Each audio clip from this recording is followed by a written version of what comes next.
Lundi 28 juin les amis, salut à tous, j'espère que vous êtes en forme où que vous soyez et bienvenue comme d'habitude à la maison dans mon petit bureau pour ce point média. C'est l'épisode 141 sur YouTube. N'oubliez pas de vous abonner, la chaîne est gratuite et activez la petite clochette pour être alerté de toutes les notifications en temps réel. Ça y est, c'est le grand jour pour nos Bleus, c'est le grand jour, 8e de finale de cet Euro face à la Suisse pour Karim Benzema et l'ensemble de l'équipe de France. La première information, c'est que nous avons rendez-vous ce soir en direct. Regardez, vous le savez, pour cette mode viewing party sur Twitch avec les copains du stream. La bande First Team sera à mes côtés à partir de 20h30, 30 minutes d'avant-match pour absolument tout savoir, avec notamment Julien Palmieri qui sera à nos côtés. Vous connaissez ce mode second écran, vous regardez votre match, vous gardez avec vous votre tablette ou votre smartphone avec branché ce chat, on interagit ensemble pour ce grand rendez-vous de l'équipe de France. On va ouvrir la presse internationale pour avoir toutes les informations sur cette rencontre. Et tout d'abord, le quotidien L'équipe, très bon titre. Le retour du vertige. Retour des matchs à élimination directe, bien évidemment pour cette équipe de France, avec pas mal d'interrogations et notamment sur le schéma tactique de Didier Deschamps. Pourquoi ? Car vous le savez très certainement, les absents sont là avec notamment Koundé et Digne. Problème sur les flancs, les latéraux et du coup, Didier Deschamps s'engagerait sur un nouveau schéma avec une défense à 3. Et là, il y aurait une interrogation sur qui au poste de piston gauche ici. Soit Lucas Hernandez, selon nos confrères de l'équipe, soit l'ami Rabiot, comme nos confrères du Parisien aujourd'hui en France, vous allez le voir dans un instant. Deuxième information importante également, si l'équipe de France venait à passer, auront-ils ça en tête, ces 5 hommes, Lloris, Kimpembe, Hernandez, Griezmann, Pavard, ces 5 hommes sont sous la menace d'une éventuelle suspension en cas de carton jaune. Attention pour les Bleus s'ils venaient à passer face à la Suisse. Je vous l'ai dit ici sur les choix de Didier Deschamps, c'est l'interrogation avec les systèmes Didier Deschamps. Au cours de cet Euro, le sélectionneur adopte un mode opératoire différent des précédentes compétitions. Il se justifie à la fois par les circonstances et la quête d'un équilibre tactique. On le savait, Didier Deschamps plutôt conservateur. Vous le savez, dans cet Euro, on a essayé plusieurs schémas. Ça a été la base de la préparation également de cette grande compétition. Plusieurs schémas testés lors des derniers mois, effectivement, et notamment cette défense à 3 qui a déjà été testée à 3 reprises pour 3 visages différents. Ils sont exposés ici, notamment face à l'Albanie, c'était en novembre 2019, une première encourageante selon nos confrères. La Suède, le 5 septembre 2020, une copie à revoir. Là, on n'était pas forcément très satisfait de la part de l'équipe de France. Et enfin, face à la Croatie, c'était le 8 septembre 2020, avec un manque évident de repères. Que va donner cette défense à 3 aujourd'hui? Ce qui est sûr, c'est que juste devant, il y aura lui, là, l'ami Paul Pogba, la passe-partout, vous le voyez, avec un très bon jeu de mots de nos confrères, signé Damien Degore, pour nous dire que il a une sorte de rôle de meneur de jeu, mais un poil en retrait devant la défense, avec une alternance entre passe courte, passe longue. C'est vraiment le boss. Il sera un point d'ancrage essentiel au cœur de cette équipe de France. L'autre, très certainement, c'est lui. Parce que si on passe à une défense à 3, voici l'homme qui va entrer dans la bataille. L'ami Clément Lenglet, le Catalan du FC Barcelone, qui se tient prêt. Pas une minute de jeu encore dans cet Euro, mais il se tient prêt. C'est un système qui peut être intéressant, nous dit Clément Lenglet. On peut mieux ressortir le ballon. Peut-être intéressant, effectivement, face aux Suisses. Voilà le papier de nos confrères du Parisien aujourd'hui en France. Pour eux, Adrien Rabiot prendrait ce poste de piston. Elle est là donc la principale interrogation du côté de l'équipe de France. Attention, alerte de la part d'un homme que vous connaissez très certainement. Alexander Frey, l'ancien buteur de la Suisse et du Stade Rennais, qui prévient les Bleus. Ok, favoris, mais attention à mes confrères, mes compatriotes suisses, il faut se méfier de cette équipe qui, dans un bon jour, peut être un adversaire redoutable. Alexander Frey qui tire le signal d'alarme. Nos Bleus qui vont bien, même si, regardez, on nous précise dans les colonnes de l'équipe que la bulle sanitaire commence à peser énormément. Vous le savez que cet isolement-là, pourtant habitué aux mises au vert, les Bleus souffrent cette fois un peu plus de l'isolement. Le contexte sanitaire très strict rend le temps long lors de cet Euro. Ça peut peut-être avoir une incidence sur le mental de cette équipe de France. C'est souligné, ici. L'enfermement constant des Bleus peut avoir des effets importants sur leur équilibre émotionnel et sur leur performance. C'est signé Hugo Delhomme. Très bon papier également. Nos Bleus jouent ce soir. Match match ultra attendu donc face à la Suisse. Rendez-vous 20h30, je vous le rappelle. Ce n'est pas le seul match aujourd'hui. À 18h, autre gros rendez-vous important. Croatie-Espagne. Croatie-Espagne, le peut-être adversaire de l'équipe de France au sortir de cette rencontre. Regardez la presse espagnole ce matin. On peut le faire. Se puede. Avec l'ami Sarabia, le joueur du Paris Saint-Germain, qui a pris du poids dans cette équipe espagnole au démarrage de cet Euro. À la une de As, Luis Enrique, de dos, qui regarde ses troupes. Il faut gagner coûte que coûte. Si aussi, il faut aller remporter ce match pour passer du côté de l'Espagne. Pourquoi? Parce que ça fait un petit moment. Ça fait un petit moment que cette Espagne cale dans les grands rendez-vous internationaux. C'est une véritable finale, du coup, pour Luis Enrique et les siens. Un choc entre Modric et Busquets. 9 ans qu'on n'a plus passé du côté espagnol ce stade pour aller en huitième, en quart de finale. C'est ce qu'on nous dit dans les colonnes de Marca avec ce plan de bataille qu'on va dévoiler dans quelques instants. Du côté de Luis Enrique, vous le savez, il a un caillou dans la chaussure. C'est ce fameux poste de numéro 9, parce que les attaquants espagnols ne marquent pas ou peu dans les grandes compétitions internationales, et ce depuis un bon moment maintenant. C'est à vous de jouer, les gars. C'est à vous de jouer avec cette photo de Morata et de Gérard Moreno, les deux attaquants officiels de cette équipe d'Espagne, avec un très bon schéma ici pour nous montrer que depuis 1964, et cet euro, les différents euros sont là indiqués, 64, 84, 96, 2000, 2008, 2012, 2016, avec les participations espagnoles. Quand on a passé la phase de groupe, quand on est entré en phase finale, peu de numéro 9 marquent. Seulement Marcelino, ici en 64 dans la finale face aux Russes. Ici, Guisa en demi-finale de 2008 face aux Russes également pour l'anecdote. Et enfin le dernier, c'était ici, Fernando Torres face à l'Italie pour la victoire à l'Euro 2012 4-0.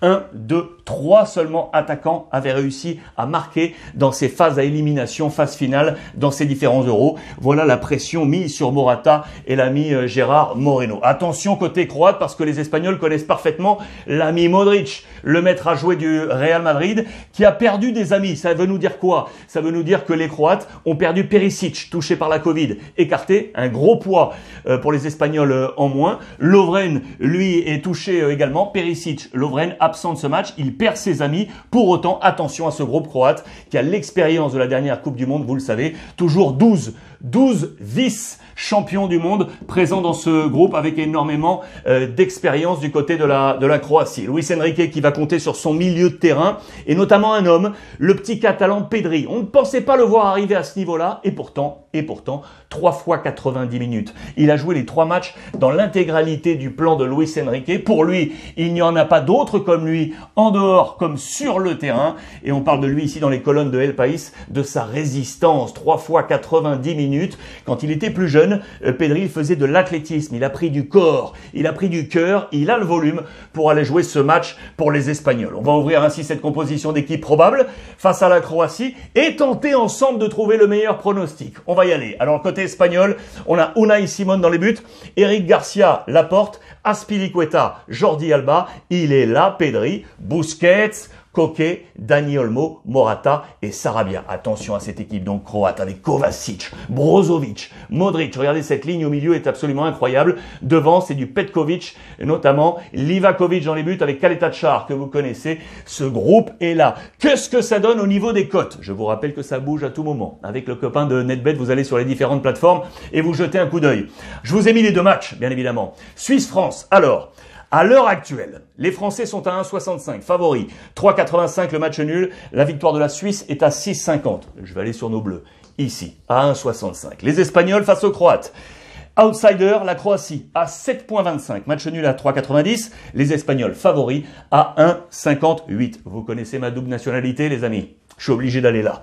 Je suis obligé d'aller sur la victoire de l'Espagne à 1,58. N'oubliez pas que si vous n'avez encore jamais joué sur NetBet, vous venez pour la première fois sur la plateforme en étant majeur, je vous le rappelle, et vous rentrez avec le code promo RuizClub en toutes lettres. Il y a un accès direct avec les codes promo et dans ces cas-là, on vous offrira avec NetBet 160 € sur votre premier pari. Uniquement si vous êtes majeur. Hein. Attention les amis. Et ça avec NetBet. Je profite de ces matchs pour vous parler également du mercato là du côté de l'Espagne avec le Real, le Barça et l'Atlético. Côté Real Madrid avec un parfum français justement. C'est l'anniversaire. Regardez cette photo. C'était en 2011. On célèbre l'anniversaire et la présentation de Raphaël Varane au Real Madrid. C'était en 2011 avec cette poignée de main devant les 9 Coupes d'Europe alors, 13 aujourd'hui vous le savez, Raphaël Varane avec le président Florentino Pérez.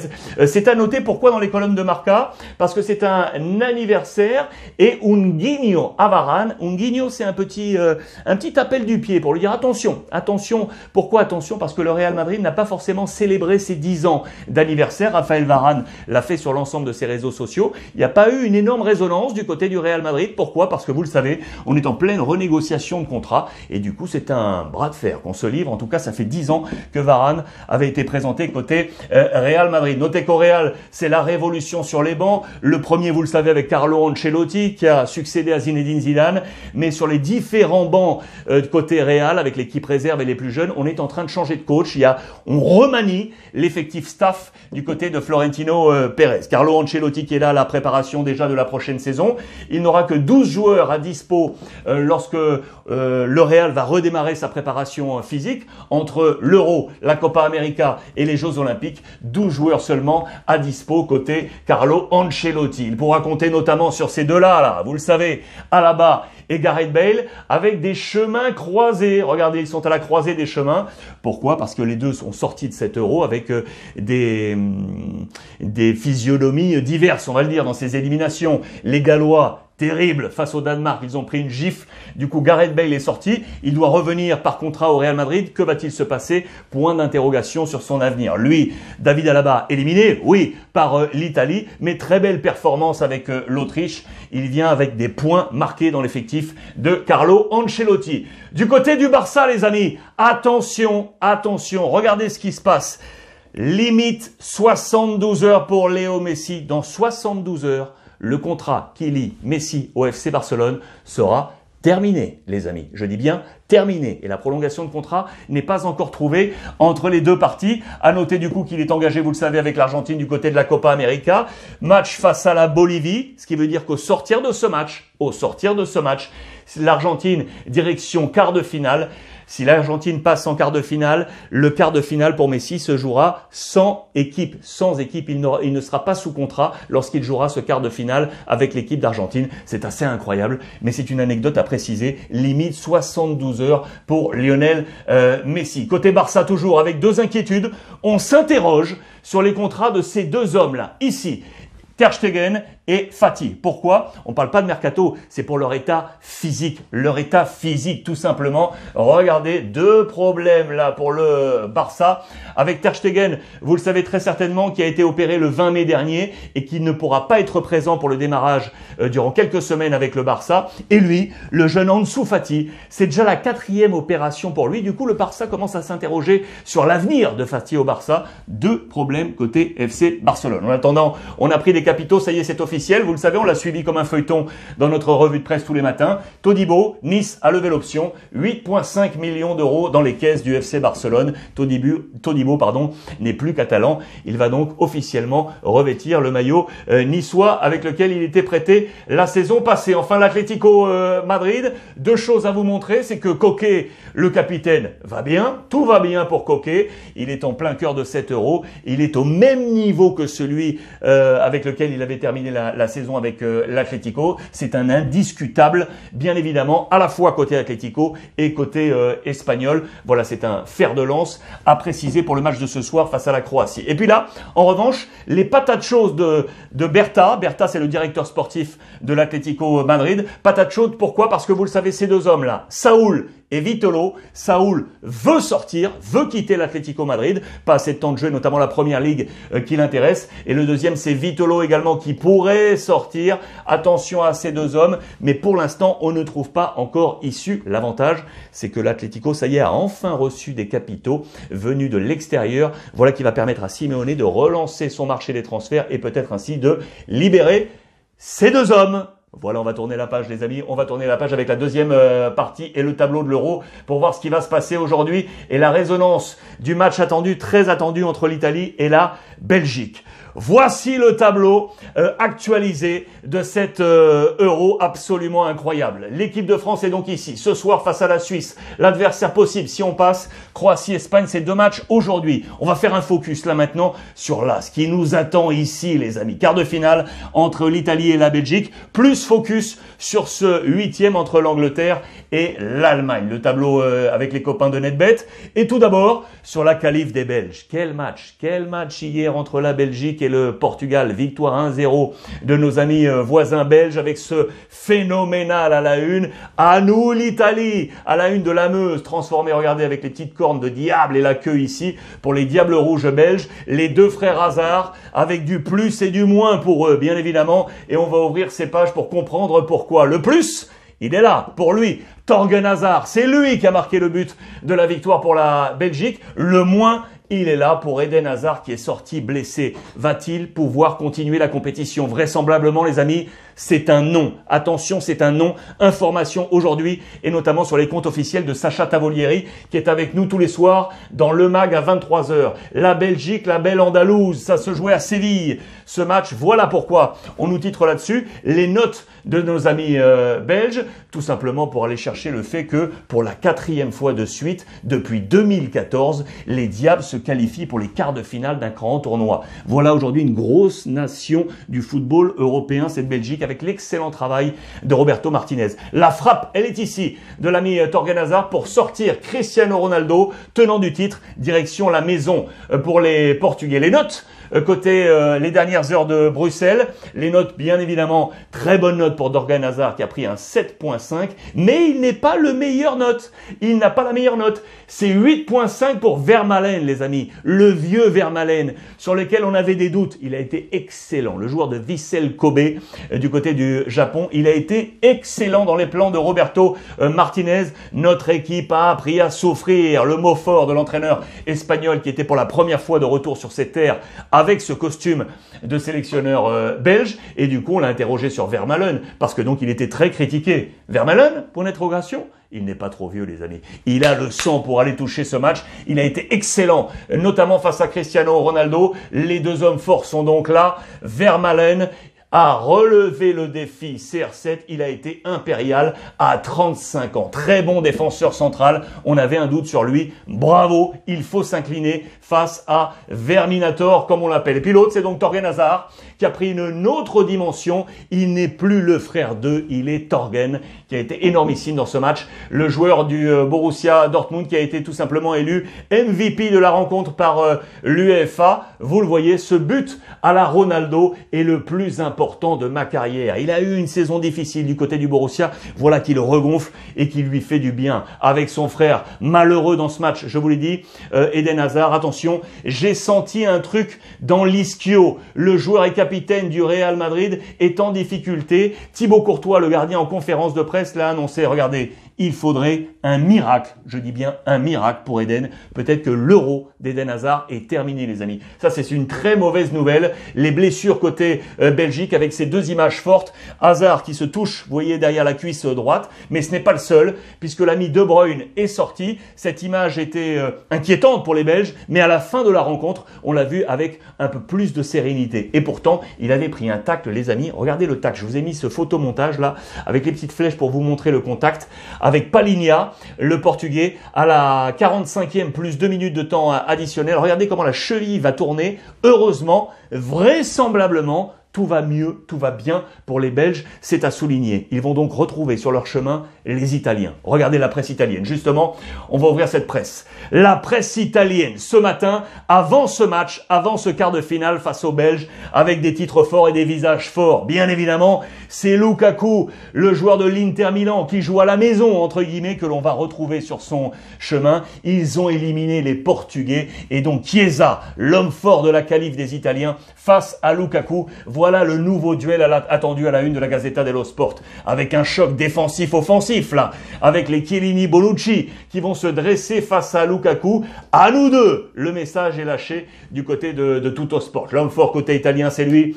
Chiesa, c'est une histoire de famille. Ça, vous le savez, parce qu'on pense à Federico Chiesa, l'homme des années 90, ici sous le maillot parmesan, lui qui avait marqué à l'Euro 96 face aux Tchèques, et son fiston qui, des années plus tard, marque ce but ultra important face à l'Autriche pour la qualification de l'Italie. C'est une histoire de famille. Ici, diaporama du petit Federico Chiesa que l'on revoit. Federico, il est là, pardon. Je parlais de Enrico Chiesa pour le père et Federico Chiesa pour le fils. Voilà ces histoires de famille, ces fratries. On le voit ici, petit, un peu plus jeune, grandir sous le maillot de la Fiorentina et aujourd'hui porter ce maillot de la Nazionale. Et très intéressant. Intéressant également dans les plans de l'ami Mancini de s'interroger sur, vous savez, ces connexions sur les flancs. Il avait trouvé des connexions, et notamment entre Berardi et je cherchais Gossens, les joueurs de l'Atalanta Bergame, et de l'autre côté, la connexion Sassuolo entre Pessina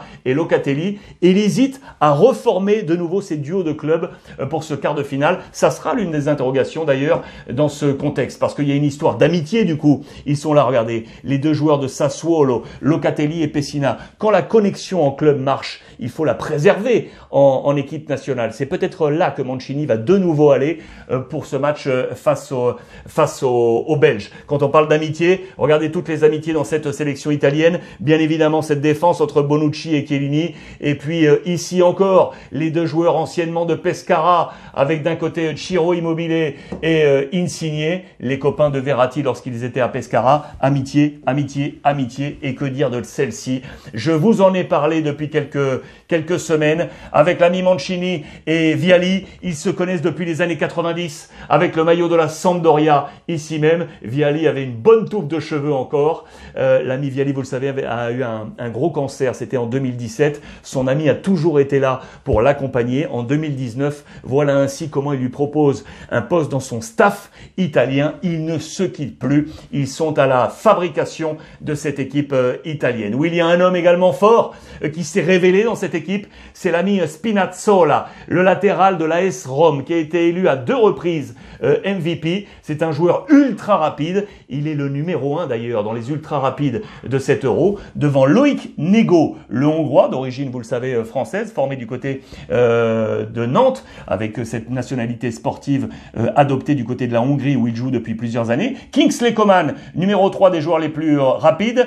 Cody Gakpo, le Hollandais, ou encore Daniel James, le Gallois, top 5, et Spinazzola est donc numéro 1 au plan des rapidités. C'est très intéressant de voir ces latéraux qui bougent beaucoup et qui accélèrent beaucoup. Il y en a bien d'autres dans cet Euro, comme Gossens, Mel, le Danois, ou Dumfries, le Hollandais. Ce sont ces nouveaux profils très très forts dans cette équipe italienne du côté de la Squadra Azzurra. On perd du mercato italien, si vous voulez bien, pour vous montrer plusieurs choses. Du côté de l'AC Milan, regardez, le Real Milanais, parce que les connexions sont en train de se faire entre Milan et le Real Madrid. En toile de fond, Brahim Diaz, que Milan veut garder en prêt, on discute avec le Real Madrid. Et du coup, dans le même temps, Milan pourrait être intéressé par 3 autres profils du côté du Real Madrid. Ils sont ici Ceballos, qui était du côté d'Arsenal, l'ami Jovic, qui était parti en Bundesliga, et encore Odriozola. Ces 3 joueurs pourraient sortir du Real Madrid, destination Milan, pour accompagner Brahim Diaz. C'est une affaire en cours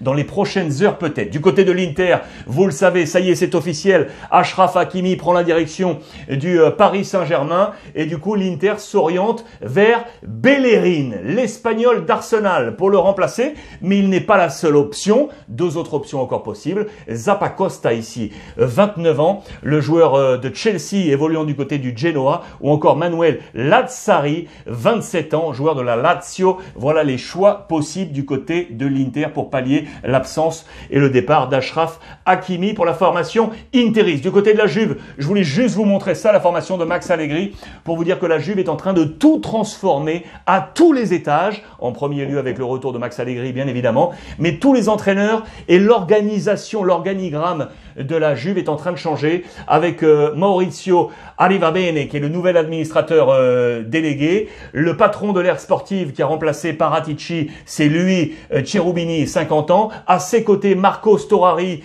qui va diriger l'équipe 1, également des changements du côté de l'équipe féminine et chez les jeunes, à tous les étages, la Juve est en train de changer sa dynamique et sa stratégie. Information transfert encore pour vous montrer que ça y est, du côté de la Fiorentina, on a le nouvel entraîneur, c'est bien lui, Italiano, qui était du côté de la Spezia. Les deux patrons se sont entendus, Comiso, le patron de la Fiorentina, et l'ami, je cherchais son nom, c'est Platek, voilà, le vice-président, pardon, de la Spezia. Ils se sont entendus, les deux hommes, Platek pour libérer l'ami Italiano, qui va donc rejoindre la Fiorentina, succéder à Giuseppe Iachini et Gattuso, qui aura fait que quelques jours avant de voir son contrat se rompre, tenter de filer du côté de la Première Ligue sans succès. Voici le nouvel entraîneur donc de la Fiorentina. Je vous parle déjà du match de demain qui nous attend entre l'Allemagne et l'Angleterre. Ça, on va se régaler pour vous montrer rapidement dans les colonnes de Bild qu'on nous dresse ici le 11 probable côté allemand avec 7 hommes en toile de fond. C'est l'ami Goretzka qui est de retour parce que Gundogan est blessé. Il ne pourra pas jouer dans le milieu de terrain et c'est Goretzka qui devrait prendre cette place. Voici le 11 probable. Neuer, Hummels, Rüdiger qui est remis d'un petit rhume, Gosens, Kimmich, Ginter, Kroos, Havertz, Gnabry ou encore Müller. Et attention parce que côté anglais, on a un espion pour regarder tout ça et vous le connaissez, c'est l'ami Jadon Sancho. Regardez, qui est à la une de la presse anglaise, déguisé en forme. Regardez, il est tout, c'est son visage qui est ici, pardon, avec un costume de policier français. Pourquoi? Parce qu'on a fait allusion à une série qu'on adore du côté de l'Angleterre. C'est une sitcom avec un espion anglais déguisé et le voici, l'ami Jadon Sancho, puisqu'il joue, vous le savez, du côté du Borussia Dortmund en Allemagne. C'est l'espion implanté. Voilà ce jeu de mots pour donner les clés à la formation anglaise concernant cette équipe allemande. En marge de tout ça, je voulais vous montrer ça également. Au cœur de cette équipe anglaise, il y a lui là, Luke Shaw, qui dit tout simplement « J'en ai assez ». Assez de qui? De José Mourinho, son ancien entraîneur du côté de Manchester United. Luke Shaw nous dit que Mourinho est obsédé par lui. Parce que José Mourinho a fait une sortie pas très belle concernant la prestation de Luke Shaw, son ancien joueur pourtant, lors des derniers matchs. Et il en a marre. Il en a assez, l'ami Luke Shaw. Regardez le jeu de mots. Boring, vous savez, bore, c'est je suis las, j'en ai assez, ça m'ennuie. C'est ennuyeux. À la place de Mourinho, c'est boring. Il m'ennuie, il est obsédé par moi, qu'il me lâche un peu les baskets. Voilà le mot de Luke Shaw qui sera bien évidemment impliqué à 100% de son grand match de l'Euro face à l'équipe d'Allemagne. Voilà pour ce point média du jour, les amis. Je vous rappelle que ce soir, on va se retrouver pour la viewing party, 20h30 sur Twitch, sur le stream, avec les copains de First Team pour accompagner l'équipe de France en mode second écran. Voilà pour ce point. Merci une nouvelle fois de votre fidélité. On s'accompagne sur les réseaux sociaux via le hashtag Ruiz Club. Et comme d'habitude, passez une bonne journée. À ce soir. Et n'oubliez pas, profitez.